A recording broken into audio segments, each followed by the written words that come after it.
Waatan daaradiisa guriga banaanka markaad joogtid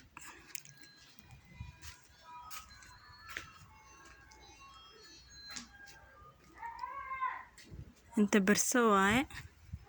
aan barando waxaa ku yaalo 3 qol iyo meel oo baranda waxaa dhigin kartid fadhi camal 3 qol waa kan albaabkiisa qol kale qol saddexaad markaas soo baxdid jikadin waatan albaabkeeda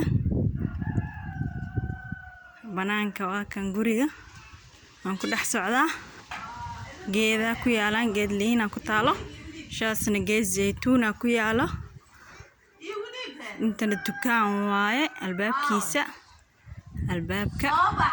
meeshaasna musqul waxaa ku taalo musqusha banaanka musqusha kale hadda albaabka waxaa ka soo galanay barsadi kale barsada qol iyo barso waaye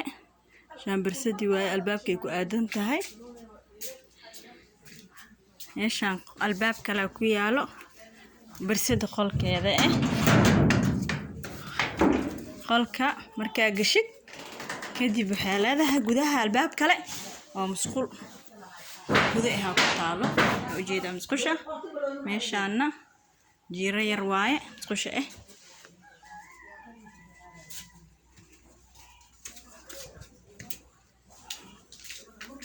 banaanka dhinaca qaybta kale waa kana dukaanka